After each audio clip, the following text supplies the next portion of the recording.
Bonjour, c'est mercredi.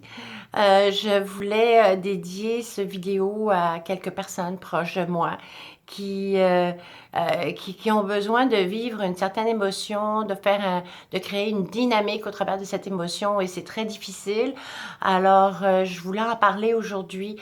Au début de mes vidéos, c'est sûr que je parlais énormément du cancer parce que j'étais comme encore en pleine dedans. Et en fait, je me sers de cet exemple-là parce que c'est vraiment typique, c'est important, mais l'émotion dont je vais parler, c'est une émotion qu'on peut tous avoir à un moment donné dans notre vie et c'est pas nécessairement relié au cancer, mais la conséquence, l'émotion, elle est la même. D'accord? Alors, quand on a le cancer, on vit ou on meurt. Euh, des fois, c'est quelqu'un d'autre qui meurt et on est déchiré, on explose à l'intérieur de nous, on est impuissant, mais on a tellement mal, c'est horrible. On a perdu cette personne-là qui était la personne essentielle, notre deuxième moitié. Peut-être qu'on a des enfants avec cette personne-là.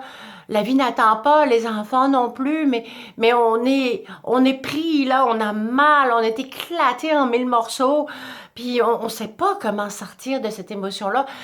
Notre douleur, c'est un immense rocher, on est caché en arrière, on est à genoux en arrière et on pleure, on pleure, on pleure, on pleure, puis c'est pour l'éternité.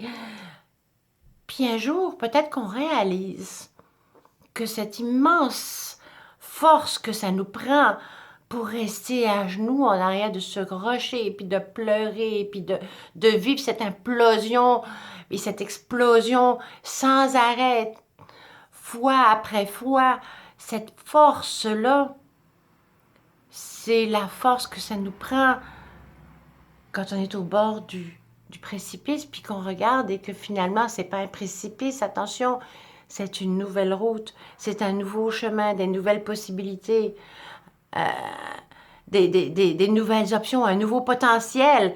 Et là, ça fait pas mal. C'est juste épeurant, mais pas épeurant, arrachant, épeurant, excitant. C'est une place où on peut accueillir euh, notre créativité, la beauté de la vie.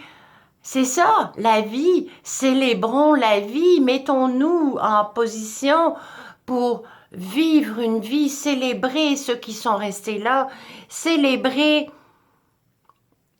tout ce qui est vivant.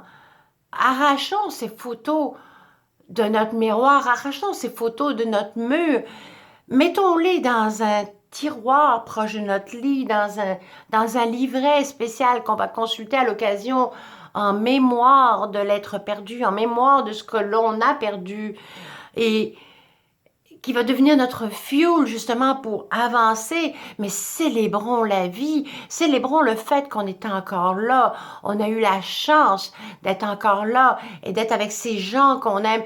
Alors faisons équipe avec ces gens-là pour se donner la force et le courage d'avancer sur ce nouveau chemin.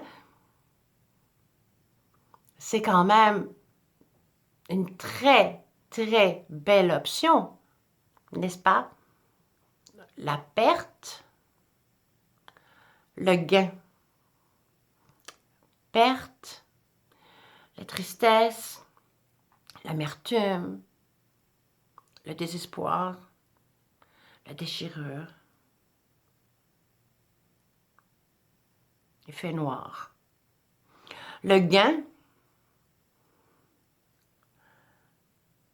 l'excitation, la fierté d'oser, la lumière, l'amour, l'extrême bonheur, la récompense, l'espoir.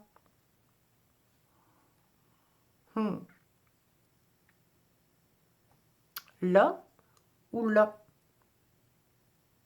Prenons le temps d'y penser comme il faut. Et ce n'est pas trahir la personne qui est partie, ou ce n'est pas trahir ce qui a été. Non, c'est c'est les laisser aller en paix, que ce soit une personne, que ce soit quelque chose qu'on a fait, qu'on a accompli, qu'on a vécu, et se retourner de l'autre côté et dire I'm ready, je suis prête pour quelque chose de nouveau, je suis prête pour partager tout cet immense amour que j'ai eu, que j'ai vécu, cette force que j'ai en moi, je suis prête à la mettre là en avant pour réaliser quelque chose de vraiment bien, quelque chose de vraiment important. Sur ce, je vais vous souhaiter une excellente semaine. Bye!